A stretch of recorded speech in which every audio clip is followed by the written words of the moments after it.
si vous n'avez pas aimé le premier, il y a peu de chances que vous aimiez celui-ci. Mais après 15 films, les détracteurs continuent de payer pour voir du Marvel qu'ils détestent tant. Donc c'est tout bénef pour les fans qui voient l'argent rentrer avec l'assurance que c'est pas prêt de s'arrêter. Mais on reviendra sur ce sujet plus tard. Le film en lui-même, j'ai passé un excellent moment et vous savez quoi, c'était le but. Ce que j'attends de Marvel, c'est du divertissement, rien de plus. Parfois il m'arrive d'être surpris, de Winter Soldier par exemple. Thriller politique en mode gros blockbuster codifié certes, mais putain il est ambitieux quand même le film. Tu peux pas le nier, comme pour Batman vs Superman par exemple. Déteste-le si tu veux, mais ne nie pas qu'il offre quelque chose de différent. Au bout de 15 films, on sait où on met les pieds. Et avoir des attentes démesurées et qui n'ont aucun sens, je comprends pas. Je peux plus comprendre en fait. Ici, les trailers du film sont à l'image du résultat final. C'est du pur divertissement, du pur plaisir. Que t'aimes pas, c'est une chose, mais c'était déjà le cas du premier. Alors pourquoi t'es dans la salle, petit bonhomme? Je vais pas me répéter, je vais mettre le lien vers la critique du premier dans la description de la vidéo. Et pour les 3 du fond qui aiment encore bien lire de nos jours, elle est dispo. Retour au film donc. Mieux, moins bien, je sais pas. Mon amour n'étant que grandissant pour le premier au fil des visions, difficile de juger celui-ci, ne l'ayant vu qu'une fois. Mais ma sympathie pour lui ne va, je n'en doute pas un seul instant, ne faire que grandir. Je lisais des gens reprocher au film un trop grand nombre de B-plots, donc des sous-intrigues en traduction très bâtarde, qui prenaient le dessus sur un A-plot sans grand intérêt. Soit l'intrigue principale. En gros, ici, il n'y a pas de menace directe comme Ronan dans le précédent. Sauf que, je trouve pas. Et que je trouve pas que ce soit un problème puisque ce sont les B-plots qui construisent le film, devenant de ce fait les A-plots. Les personnages, c'est le cœur du film. Et centrer les Gardiens de la Galaxie volume 2 sur ces persos n'était pas un pari risqué, car tu mets Marvel devant n'importe quoi, ça va marcher, mais un pari réussi. Et c'est le genre de truc qui donne envie de voir une série avec ces persos pour avoir un rendez-vous régulier avec eux. Pour moi, c'est vraiment quelque chose d'extrêmement important. Star Trek Beyond, par exemple, est loin d'être parfait, mais mon attachement au personnage fait que j'adore le film malgré tout. Et j'ai envie d'une suite. Gardien de la Galaxie, c'est pareil. C'est pas parfait, mais mon attachement est déjà très fort. Je reste pas des années devant une série si j'en ai rien à foutre des personnages. Pareil pour une saga cinéma. Dans les Gardiens 2, c'est ça qui est construit. Il y a un background émotionnel pour beaucoup de personnages. Par exemple, Yondu. Je l'aime bien dans le premier, mais ça va pas plus loin. Il serait pas là, je m'en foutrais un peu. Le travail sur son personnage dans ce volume 2 est parfait. Mais mon plus gros reproche dans le premier était d'avoir, entre guillemets, gâché le sacrifice de Groot, scène vraiment sublime par un dance-off qui donnait l'impression de dire attention, on va perdre l'intérêt du spectateur si on ne fait pas du divertissement pur, mais qu'on se permet de laisser vivre l'émotion, alors vite on se marre. Ici on n'a pas ça, ce problème est complètement réglé. Du coup le climax est génial, tant dans l'action que l'humour, et surtout l'émotion qui va s'en dégager. Après comme pour le premier, je trouve dommage que Gunn ne fasse pas suffisamment confiance et à son récit, et à ses personnages, et aux spectateurs. Du coup il fait dire aux personnages ce qu'on est supposé avoir compris par nous-mêmes. La thématique du film, c'est la famille et la relation père-fils, Star-Lord retrouvant son père évoqué dans le premier. Sauf qu'il a été élevé par Yondu, donc c'est un peu son père de substitution. C'est pas quelque chose qui nécessite un dialogue normalement. Malheureusement, comme dans le premier où les personnes répétaient sans cesse qu'ils étaient amis pour te convaincre que c'est le cas, revient aussi. Après, je chipote, la séquence en question est très belle, très émouvante, et c'est le principal, c'est juste un peu dommage. De la même manière que on n'a pas assez travaillé la relation entre Yondu et Star-Lord, ce qui fait que j'ai un peu l'impression que ça arrive de nulle part, même si, encore une fois, je trouve que c'est très réussi, mais ça aurait mérité au moins d'avoir un film entre les deux qui aurait développé cette relation de manière à bien nous faire comprendre la chose pour que l'impact soit encore plus fort. Mais bon, voilà, encore une fois, c'est du chipotage parce que en somme, c'est vraiment réussi. D'ailleurs, pour le premier, je précise que c'est juste une impression de refuser que le spectateur se détache du fan parce que je pense pas que ce soit vraiment le cas. Groot, pour revenir sur lui, est un personnage poétique. Quand il fait pousser une fleur dans sa main pour une petite fille ou bien encore les spores qu'il dégage pour faire de la lumière, ce sont des détails trop importants pour être oubliés. Groot qui est, il faut le dire, pas mal en retrait de par sa condition de baby Groot ici. Mais bordel, dès qu'il est dans une scène, il est phénoménal. Le niveau de cuteness est tel que je pense que le film peut se faire rembourser juste sur le merchandising. Et sans trop en dire, à mon sens, le générique de ce Gardien volume 2 nique méchamment celui du premier. Peut-être à cause de Mr. Blue Sky, mais aussi et surtout parce que c'est jouissif au possible.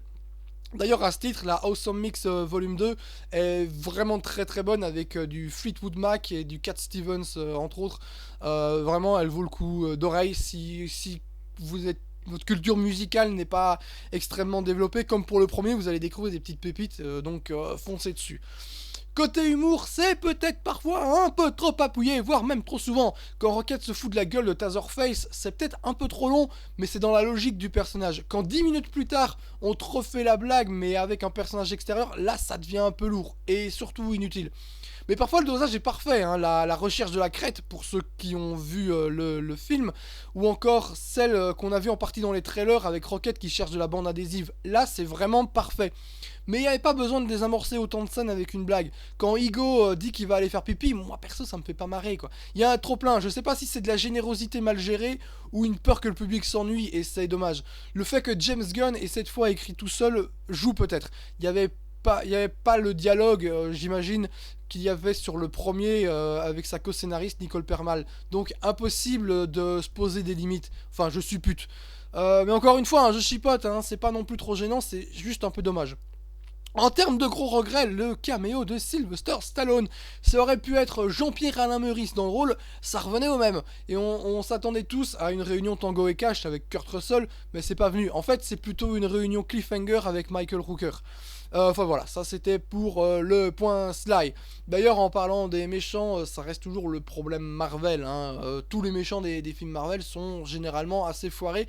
Ici, bon, je trouve qu'ils arrivent un petit peu à contourner la chose grâce à un méchant tapis dans l'ombre. Mais Ayesha et les souverains, vraiment, c'est pas intéressant des masses, quoi. Tu retires ça du film, t'arrives presque à regarder la même chose. Je dis bien presque, parce qu'à un moment, ils trouvent une importance, mais c'est-à-dire que comme c'est pas intéressant du tout avant, voilà, j'ai l'impression que c'est un peu le problème qu'on peut reprocher à certains Marvel, et en tout cas certaines parties, c'est que c'est du build-up pour la suite. Et je trouve ça un petit peu dommage. Mais voilà, je trouve que la manière dont ils ont contourné le problème avec le vrai méchant tapis dans l'ombre, ça sauve un peu le truc. Bref, le rythme est dingue, je ne m'ennuie pas un seul instant, j'en boufferai bien encore une heure comme pour le premier. C'est un space opéra fun et décomplexé, c'est ce que j'attendais et c'est ce que j'ai eu. Parce que pendant ce temps, quand je vois l'indulgence hallucinante dont peuvent faire preuve certains à l'égard d'un truc aussi mal pensé, branlé que Fast and Furious, surtout le 7 qui est une catastrophe, je ne comprendrai jamais comment on peut faire la fine bouche à côté. Et par là, j'entends n'importe quel autre blockbuster et n'importe quel studio. C'est important. Voilà.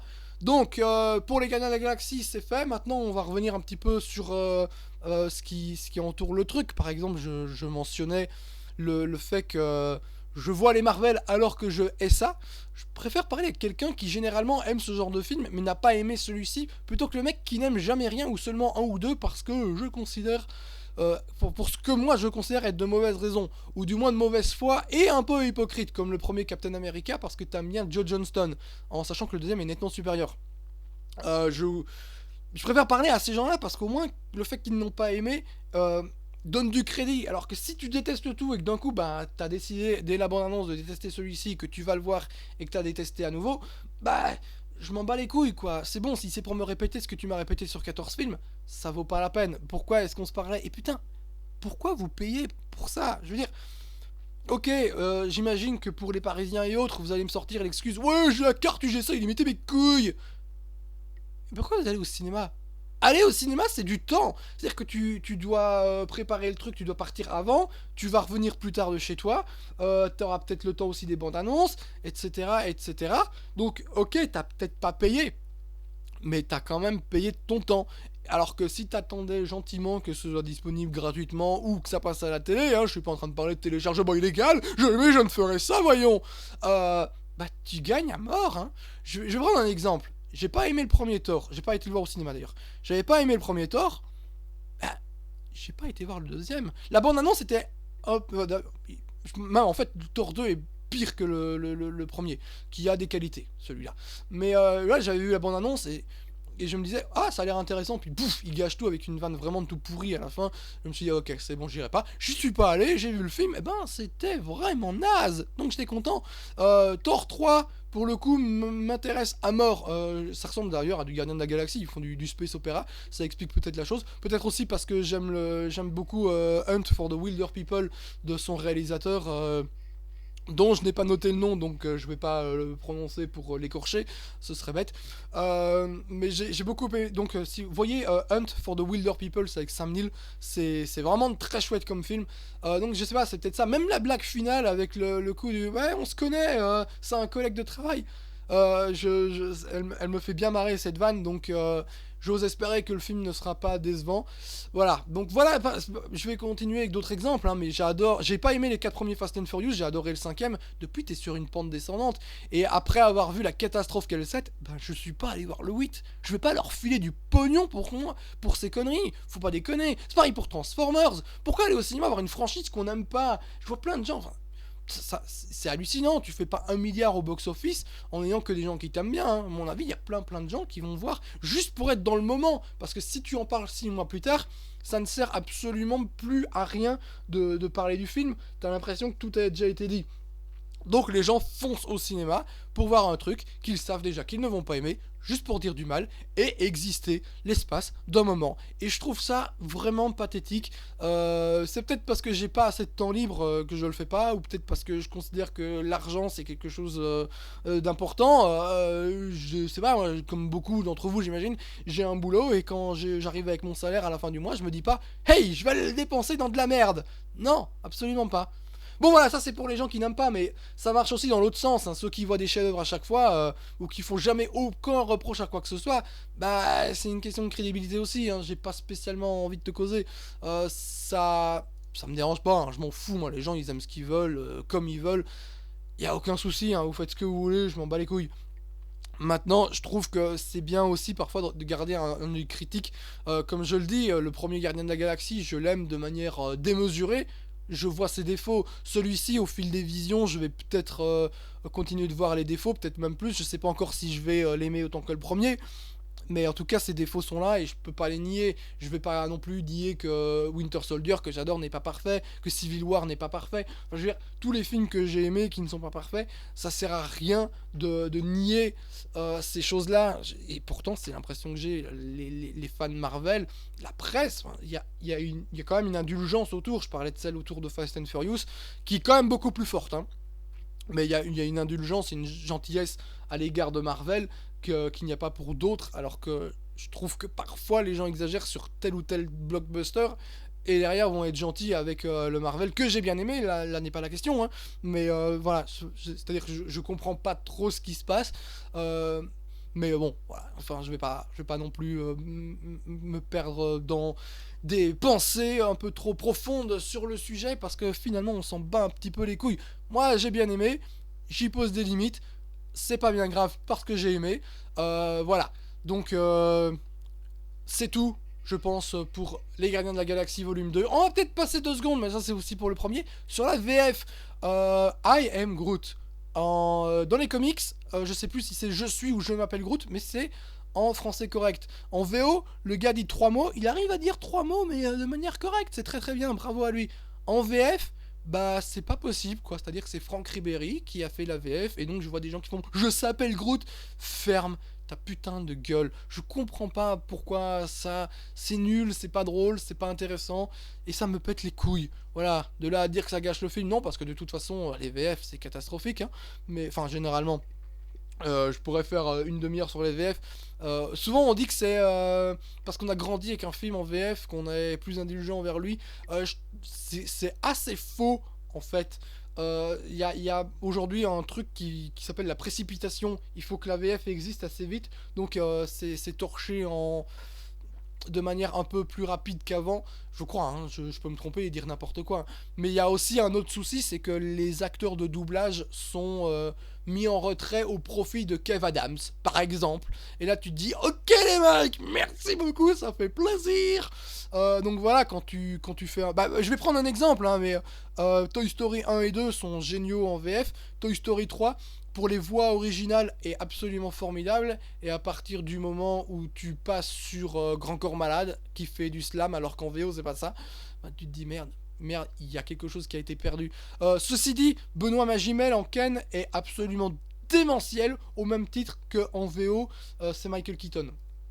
Donc ouais, tu peux aussi réussir à faire des VF de grande qualité. J'ai trouvé que la VF de Inside Out, vice versa, en français pas correct, euh, était de bonne qualité. Voilà, maintenant, donc c'est possible, ça existe encore, hein, mais globalement, c'est vrai que c'est pas génial. Donc voilà, ne nous s'appelons pas Groot, mais soyons Groot. Euh, allez voir Les Gardiens de la Galaxie volume 2 si vous avez aimé le premier. Si vous n'avez pas aimé le premier, ça sert à rien. Franchement, croyez-moi, vous allez gagner du temps, de l'argent. Et vous me remercierez derrière quand vous le verrez. De manière totalement légale, j'entends. Et sur ce, je vous dis à bientôt. On se retrouve pour Bug très vite. Et pour un nouveau Grumpy Mat des films un peu différent. Où je vais parler de plusieurs films et de plusieurs sujets. En étant très grumpy. Vous allez voir, je vais arrêter de dire du bien. Parce que ça va à un moment de dire du bien. Il faut aussi parfois se lâcher et se faire du bien en disant du mal. Sur ce, je vous dis à très bientôt.